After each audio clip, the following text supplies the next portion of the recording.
Welcome into episode 7 of In the Bag with Unk and Adam. Uncle Neely is back in Jackson, Mississippi. Belated happy birthday.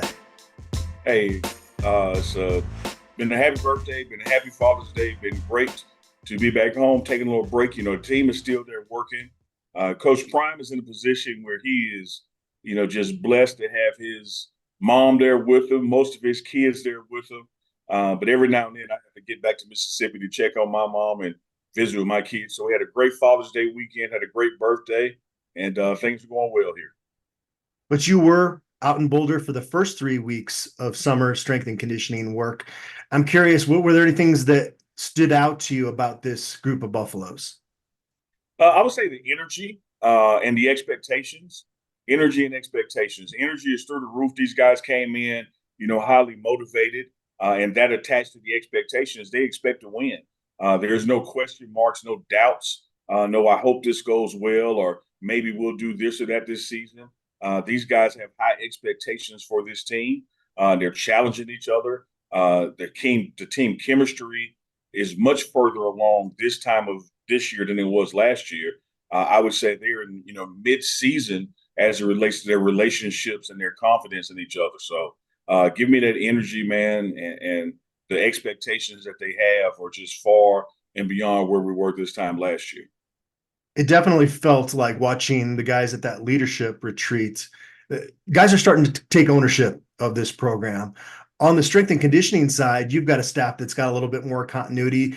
Does that allow for some different things in the summer workouts when you've got a strength staff that's back for year two? Yeah, I believe so. And, not only the strength staff, being back, the bulk of the players are back. So, you didn't have a complete roster turnover where you got to get to know people. So you can identify, team leaders in the weight room and conditioning, and you can push them so they can pull the others along. So I think having Mo Sims and that core group of staff back, and including their interns who worked during the summer, having that core group back with us only gets us further down the road sooner than we would have been, because folks have to get to know each other, Adam. And, you can't coach. You can have the same standards. The standard is the standard, but you can't coach everybody the same. So having a year and having to get to know the different personalities on the team and what motivates them individually only adds to what you can accomplish collectively. And you're seeing, more and more of that kitchen sink being thrown at them. It's not just a regular strength and conditioning routine where it's Tuesday, so we do this on Tuesdays. There's always going to be some shocking all element each week.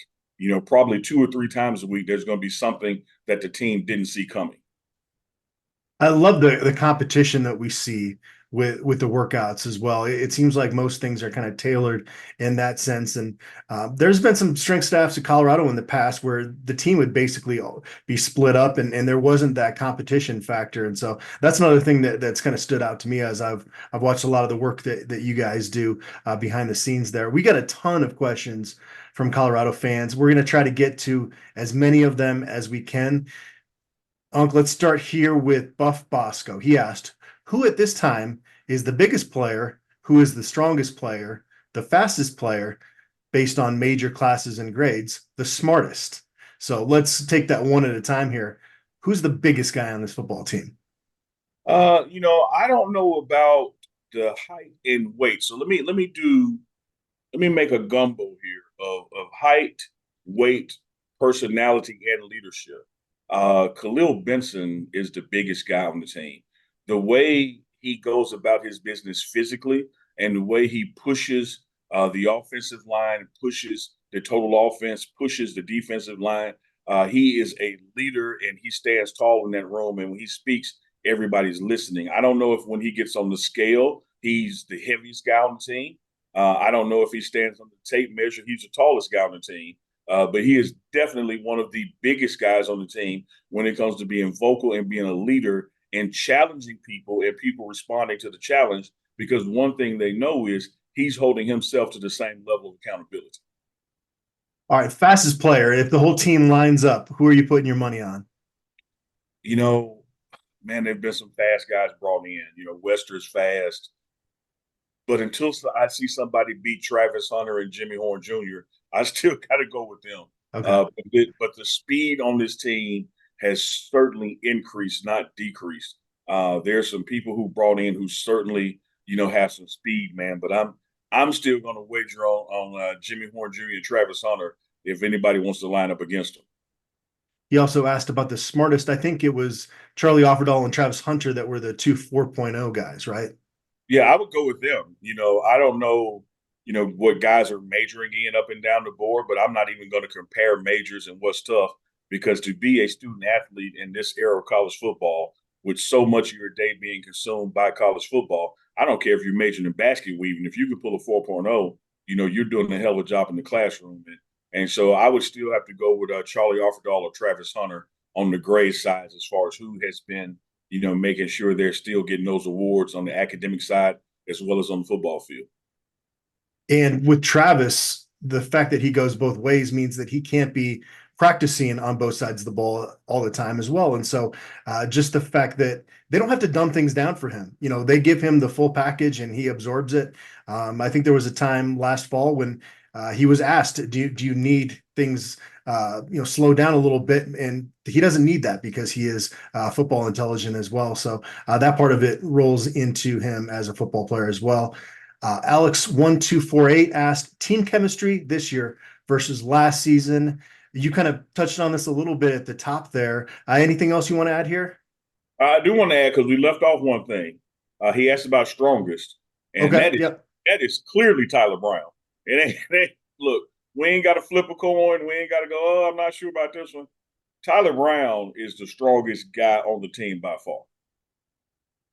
And it's cool hearing that he really used COVID as the springboard from a workout standpoint and to get to where he's at now. I think it was kind of human nature during that time to maybe get a little bit lazy. And so the fact that he put in that work now and clearly we see with all the video coverage you guys have that his work ethic is second to none. In terms of the team chemistry this year versus last year, is there anything else that kind of stands out about that? Is it more of just kind of that continuity that guys have in the program that allows them to feel a little bit more comfortable walking around now? I think it's part that continuity, but it's also the confidence of who you brought in. Last year's team, you had some guys who were high confidence and they were quote unquote, Coach Prime's Louis luggage with a few of the original Buffaloes scattered. And then you had a big gulf between them and the confidence level of people who were quote unquote trying to just hope and pray that they were going to be part of this team. Well, now you have year two of Coach Prime's Louis luggage, if you will, and you brought in some players and they walk in the room and you can't tell them apart. You can't tell them apart from swagger, from confidence. They're verbalizing when they stand up and introduce themselves. They stand up and say things like, I'm here to win a championship. I'm here to go to the NFL. I'm here to get Miss Peggy to a bowl. They have truly just merged right into the standard of this program. And so this year, you walk through the building, you don't know who's been here 2 years. When last year you could tell the older guys, from the new guys. Now it's just one team. So the chemistry, I think Adam is off the charts. At Outrage Andy on X asked, why does Neely feel we fell a little short last year in the second half of the season? And why does he think that changes this year? Well, I think the things that caused it have been changed. I think that there was a gap between the offensive line coach and the skill set of the offense. I think there was a gap between the offensive coordinator and what the offense was truly capable of doing individually and collectively. That has both of those things have been changed. I also think that there was just a lack of cohesion between the team and knowing each other and knowing how to survive adversity together, knowing how to swim in the deep water together. Last year's team had a lot of camaraderie when things were going fine, but when the wheels started to wobble or come off, that's when you saw a lack of chemistry. Well, Coach Prime has corrected that this year by saying we're focusing on relationships. We're focusing on getting to know each other because the only way we can know how to count on each other, push each other, pull each other when times get rough is that we take the time out and make sure we're developing relationships. So you see things like no cell phones on the table at the cafeteria. You got to talk and get to know each other. You see a leadership retreat with the leaders of the team so they can learn how to best buy in with the programmatic goals. You stir all that stuff together, Adam, this team is vastly different from the team of last year. And literally swimming in the deep end when you look at their Navy SEALs training, right? Yeah, I absolutely. liked Coach Hart's comment. He said some of these guys look like dolphins, some of them look like beached whales out there. Yeah, absolutely. Just hitting them with everything to take them through that now. So when you have those overtime games in this midnight, or you have those games on the road in a hostile environment like you faced at, say, Oregon, this team is now going to be built for it, built to withstand it, built to overcome it because they've gone through those things in the spring and in the summer.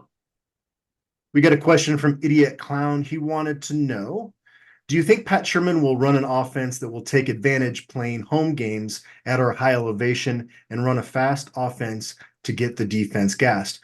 My fear is that he's going to run an old fashioned pro style offense that squanders the advantage of visiting teams playing with lower air pressure. So, was a little confused by this one, Unk, because we saw the up tempo thing last year. And I think when you've got a professional quarterback in Shador Sanders, you're going to do what he wants to do. And being on the same page with his teammates is kind of his priority, right? Yeah, man, I'm glad you said that. I'm glad the way you phrased that. So many people, when they hear that the offense is going to be tailored to what the quarterback does well and what he wants to do situationally, they translate that into daddy ball, as just some kind of hookup for Shador from Coach Bryant. When the fact of the matter is, you have a generational to once in a lifetime talent at quarterback. You got one more year with him in Colorado. It's the same thing the Patriots, did with Brady. It's the same thing they do in Kansas City with Mahomes. Anytime you have that level of a quarterback, everything is built around them. And that's the case here in Colorado. So what I expect from OC Pat Shermer is to install game plans week to week that, highlight Shador and those around him and what he does best. He is the bell cow of this team. He's the leader of this team. What routes work best in this situation, matchup to matchup, week to week, which is why I also think that whether it is running back or whether it's receiver or tight end, each week you're probably going to have a different guy that goes lights out because Pat Shermer is going to exploit the weakness on the other side and put Shador in that most advantageous position. So I think when visitors come here, we're going to run plays in a manner that helps us win the games. And I think when we go on the road, we're going to do the same thing. I don't know if there's just going to be some, let's go look at the barometer and, what's the altitude and the temperature, and we're going to run to the left this week. I just think each week, you're going to look at the matchups and you're going to go with the favorable plays for that matchup. There is a world in which having an up-tempo offense in Boulder is a great idea because of the elevation, but it's harder, I feel like, in this transfer portal era, when you've got so much roster turnover, because there is you really got to be in sync if you're going to run that offense. And maybe that's something that you can develop over a number of years. Sean Lewis, his first year at Kent State, they won 2 games. So it took him a while there to get that going. But if you're the Colorado Buffaloes, and again, you have Shador Sanders as your quarterback and Travis Hunter for one more year, you've got to maximize that opportunity. So yeah, I could see a time in the future where maybe that fits in. I think the part where he says he expects an old-fashioned pro style offense, though. From everything we've heard from the staff, it doesn't feel like it's going to be like this throwback offense from the NFL back in the 90s, right? Well, what I've been seeing scripted on the board and what I've been seeing the players do on their PLP days, the player led practice days, this ain't nothing boring. It's exciting. It's action packed. It's situational. And again, it's matchup based. We're going to exploit where we have the best advantage to move the ball down the field.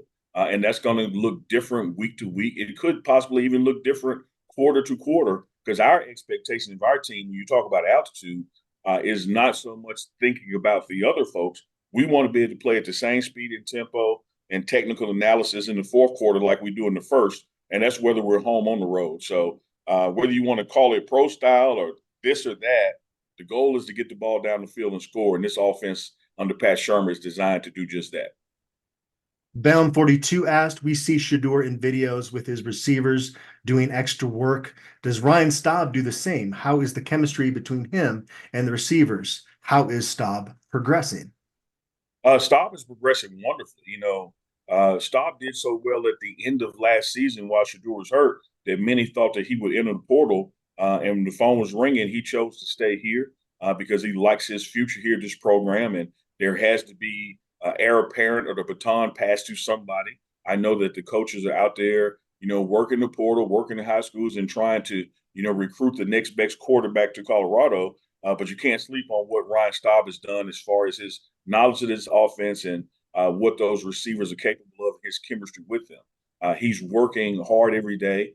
You got to keep in mind when Ryan Staub is out there with the twos, he's going against the ones on defense. And so he's dropping back and looking out there and seeing Cameron Silver Craig and seeing Trevor Woods and Jeremiah Brown and seeing Travis Hunter, over to his left side of the field. So don't sleep on what Staub is facing every day, because he's a guy at practice who's facing what's arguably going to be one of the top defenses in the nation, for sure, the Big 12. So I like how Staub is progressing, and I think he's going to continue to grow. And his chemistry with the receivers is right on par with Shadur's, because Staub gets his reps in.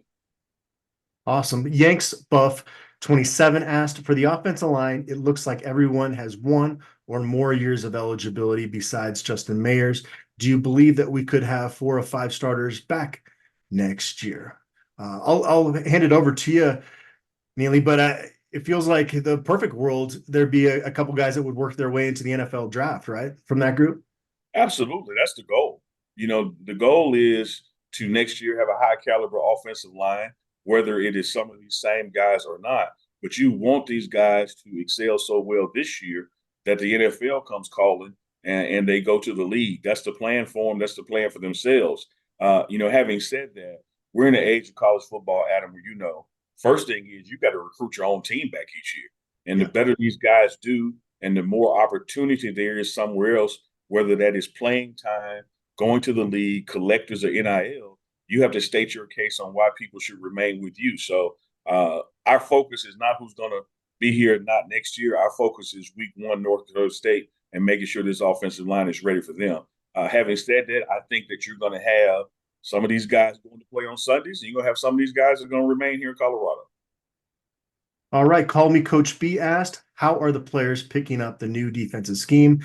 I haven't seen much press on Livingston. Is he just an understated guy who doesn't suck up the limelight? He's been on the pregame show quite a bit. Yeah. I was about to say, I talk to Coach Livingston every day. He's always willing to do those quick interviews after practice, or those sit down in-depth interviews as well. I don't know about this lack of soaking up the limelight or not, because you have to compare this time to last time. And there's really not a lot of coaching going on during strength and conditioning. So not a lot to talk to the actual football coaches about. But you'll see when August comes and when season comes that, Coach Livingston is right there ready to embrace the camera and media. With that being said, I like where this defense is from an installation and knowledge coming off the spring, because he's designing it around the players. He doesn't have a playbook that he's like, damn it, this is my way, y'all go learn it.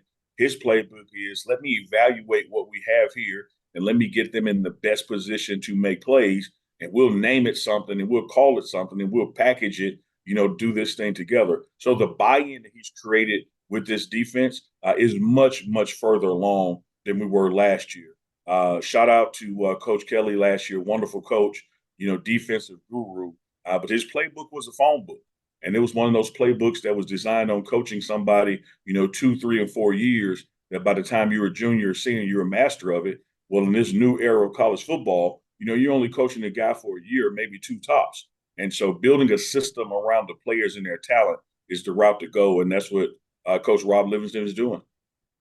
I've been impressed every time Livingston's talked with us traditional media, and can definitely see why he knocked that interview process out of the park. Maybe this question comes as a result of the fact that he's not on social media, to my knowledge, which means he's. If he is, I haven't found it. He's got a burner account or something. You can't. Well, when I do interviews with him, you can't tag him. Well, his life has got a little bit more serenity in it than probably ours as a result of that, huh? Yeah, I'm jealous of him. Call Me Coach B also asked, who's your least talked about player who will make an impact this year? He said, my money is on Wester at linebacker or Tajay McCoy off the edge.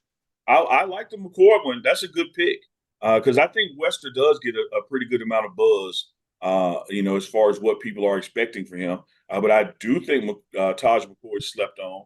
I think he has grown and football knowledge and also embody from last year. And so I agree. I think that he's going to be a guy that's going to make some noise. There's another name out there. He didn't make the Big 12 list, preseason list, but I expect a lot and more out of Jeremiah Brown this year. He did have his name called a few times last year, but was sharing a lot of playing time in rotation. I think that this will be his coming out season. But hey, man, good one picking McCoy. That's somebody who's been doing their homework right there. I just did an interview out in Lawrence with Rock Chalk Radio, and they asked this question for kind of that stage. I said LeJontay Wester, just because I don't think from a national side of things that he's going to be a household name before too long. But he's not a guy that a lot of folks know about just because he was at FAU before. But in terms of a CU fan video here, I don't think Preston Hodge is getting enough discussion, just in terms of, I think because of Travis Hunter. He has a big personality in stature in that room. That Preston Hodge comes over after being Liberty's best defender last year, an undefeated team until they played Oregon in the bowl game, and he's got that versatility as well. So that allows you to be a little bit more free with where Travis Hunter's playing. And so he's a guy that the diehards are pretty high on, but I don't think enough people are talking about him. Yeah, I love that. I did a segment with the guys over at DMVR, and we were naming players that didn't get enough buzz, and Preston Hodge was my pick in that list. And I think that when you see creative things, whether it's on Well Off Media, Reach the People, of the pregame show, and you see Travis Hunter moving around the field and coming down and covering the slot, or you see him on special teams working out on kickoff or punt return, it's because of Preston Hodge. It's because of now you got some more talent in the room, so much so that you can do some other things with Travis Hunter because you have another guy out there who can cover their best guy. I love what Preston Hodge brought to us this spring and the noise he's making, during his strength and conditioning phase as well. And so you're spot on, Adam. He is a name that I expect people will know by week 3. Let's do 2 more questions here. And I mentioned this is episode 7 of In the Bag with Unk and Adam. And I feel like we've gotten a question similar to this every show we've done, but these hit pieces keep coming out. And so I guess we'll address this again. Aaron Lott 303 asked, Unk and Adam, what are your thoughts on this barrage of hate press on CU and the Sanders family this summer? It seems like every day there is a new, unfounded, uncorroborated hit job that makes waves on the internet. My concern is that at some point it could have a negative effect on the locker room and create division. My true hope is that this stuff unites the team with a CU versus the world mentality, but you never know. Any insight or inside info you can provide would be greatly appreciated. Thank you both. What are your thoughts here? I'll let you lead off. All right. Well, I'll take their last part and just undergird what they're hoping, because what they're hoping is reality. It has no impact negatively in the locker room or in the program. This team is together. This coaching staff is together.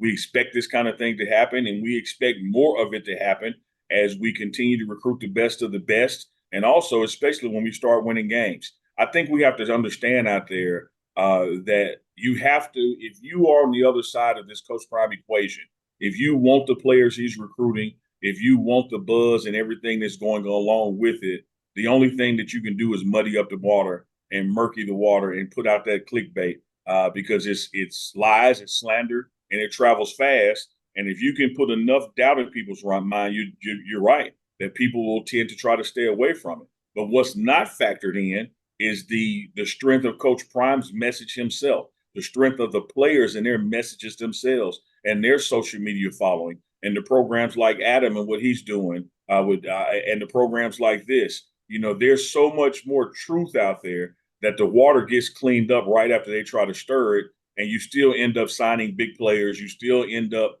building and growing this program. So the hit pieces will continue because Deion Sanders is Deion Sanders, and the only way to attack him is with a lie. But the truth always outlasts a lie, and that's why we have programs like this where we can put the truth out. But as far as it impacting the locker room and the players, it's not happening at all. And they've got the governor on the front lines now. Camden Dempsey gets to go out there and dispel all these rumors. So it's been cool to see him step up into that role that he's got out there on social media. This football team was at its best when CU versus the world was at its peak last year, right? Yeah. And so once the ball kicks off, I think it ends up being, if anything, it's a rallying thing within the program, and it helps you. But um, in my shoes, it's really frustrating and annoying to see some of the hit pieces, just because you know why there a lot of these publications are doing it, because it gets clicks.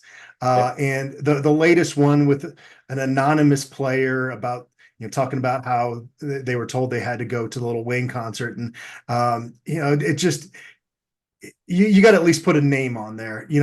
I didn't like the athletic piece. I didn't like what they did, and the timing of it was awful. And again, it felt like kind of clickbaity type of thing, but at least they put the name on there, right? So it's getting even worse as we're venturing further into some of these hit pieces that are coming at CU. So it's tough. On one hand, Colorado can just ignore it and not address it, but then if they do that, then there's a chance some folks will take misreporting as fact. And so by going out there and having Camden Dempsey and kind of dispelling the rumors, it puts more attention on these articles. And so that's the negative part of that. But it certainly doesn't seem like this is going to change anytime soon, right?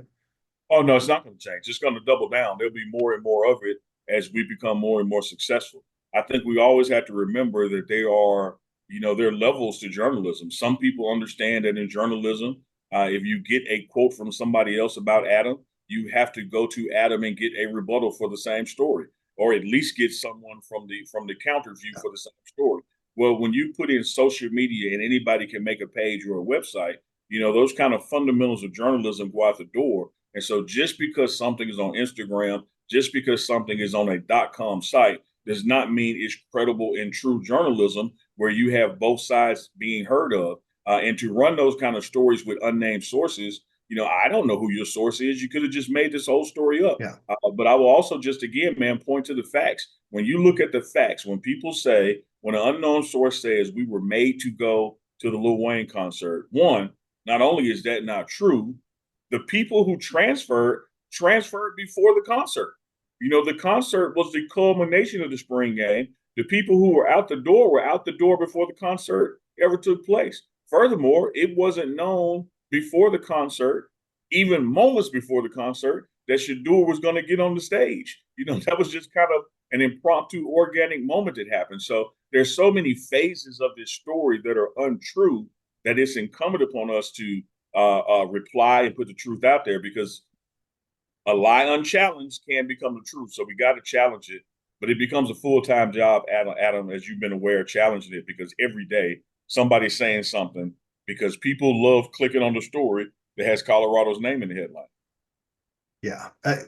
To your point, it's a good thing that everybody has a voice, but it's a bad thing that everybody has a voice sometimes. And I've said this before. Coach Prime is managing somewhere around 130, 140 people in the building. When you look at players, there's going to be somebody disgruntled in that large group of people because they feel like they weren't given an opportunity, because their reality is their own perspective. And maybe the other side of it was that they weren't working hard enough. And so you're going to have, if you want to find one person in any organization that is that many people, you're going to be able to find that one person. It doesn't mean that that's the truth within the program or the way that the vast majority of people feel about it. Absolutely. And then take into account, when you do find that one person and they don't have the strength or conviction to put their name with it, it loses all credibility to me. Yeah. All right, let's close it out here with King KB. He asked 2 questions ahead of the big recruiting weekend. Number one, while I know he can't film them, given his high-profile association with the team, does Neely ever get involved in recruiting visits? Number two, his question was, in the last 2 years, the social media engaged portion of the fan base has launched large campaigns to attract the high school player perceived to be the number one recruiting target. Does Neely think these have any impact? How can they be more impactful? So let's start with the first one there. Do you ever get involved with recruiting visits?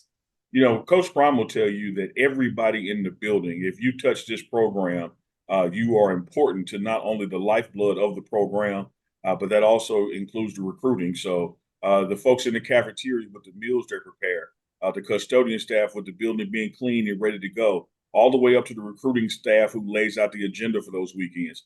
Everybody, including yours truly, has some fingerprints or touch or impact on recruiting, and that's including the guy at the gas station. That's including people out in the community in Boulder at restaurants. Everybody is putting their good face forward on and making sure they are doing the proper things for recruiting. One thing I love about the recruiting process, whether I'm involved directly or indirectly, is one thing you get what's real. Everybody's being themselves. We don't extra clean up the building because it's recruitment weekend. The building is always clean. Chef Carl Solomon, doesn't roll up his sleeves and cook a little bit better because it's recruitment weekend. He's always cooking, 5-star Michelin meals. So everything is the way it is. We're not selling dreams. We're just showing people what we are. And because I'm part of the program and extension of media with Coach Prime's office, certainly get to interact with players when they visit and visit with their family members and small talk and that kind of thing. And the second part of that, man, this social media stuff is so important to recruiting because one, it has minimal to no impact on your budget. You don't have to travel to make a video. And so many parents walk in that building and players walk in that building and say, oh, man, I watch your stuff all the time, or, I love seeing what you're putting out and I can't wait to be a part of it. You can tell it's a big reason people are interested in the program because they've gotten to see so much of the program, whether that is, the Amazon Prime, Coach Prime documentaries, the 3 internal media pages, or even the players themselves. So I think it has a major impact. And I think you're going to begin to see less and less colleges fight what Coach Prime is doing. And they're going to start doing it themselves because it works. Yeah, no doubt. I get a chance to talk to a lot of recruits that come through Boulder because on 24/7 Sports, recruiting is kind of our bread and butter. Genuine is the word that is used more than any other word when these recruits talk about their time in Colorado. And you kind of ask them what's different about Colorado than some of the other places you visited. And that's the thing they mention so much. And it goes to what Coach Prime says a lot of the time is that it's not a sales pitch. It's we are who we are. And I think folks really kind of enjoy that. And it allows them to put their guard down a little bit quicker than if they were somewhere else where they feel like every corner they're getting sold on this or that. It's pretty impressive the impression that Colorado's football staff makes with these recruits that come through Boulder. And yeah, this weekend's a big one, and there is a campaign with a certain 5-star quarterback in that 2025 class. Do you think that these campaigns on social media help Colorado's efforts?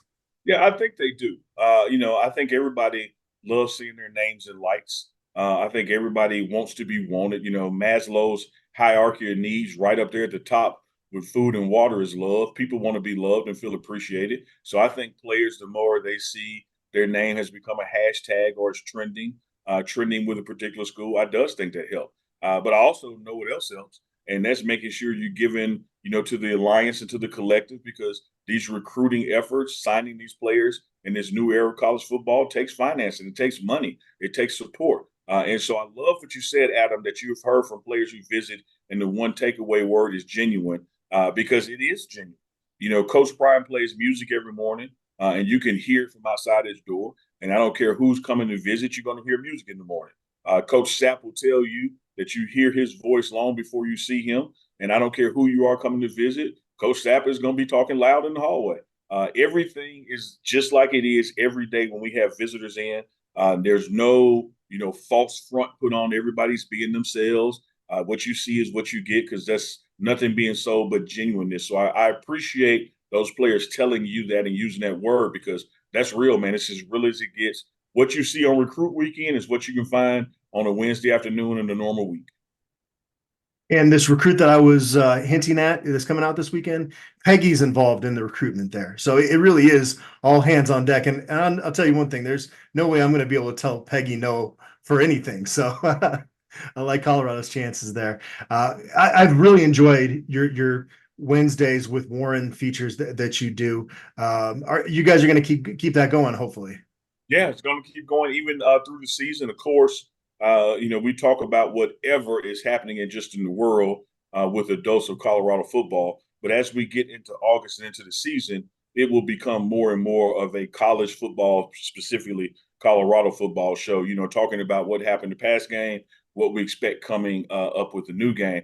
You can also expect a new show that I'll be doing with Coach Hart as well, some X's and O's on the defensive side of the ball. I think we're going to be calling it, from the heart or heart from the heart. There's some play on the word heart. His last name as well as Heart, but those will start up as August as well as we continue to not just spotlight what players are about out there, but get people to know the depth and what our coaches bring to the table as well. All right, that is a wrap on In the Bag with Unk Adam, episode 7. Uncle Neely, safe travels back out to Colorado and enjoy your time back there in Jackson, Mississippi. I appreciate it, brother. Hey, and I loved, following your vacation pictures on Instagram. I felt like I was there. Yeah, no, Lisbon is an amazing city, and I can't wait to go back someday. So that was a lot of fun. But anyways, thanks, Uncle Neely, and thanks everybody out there for tuning in.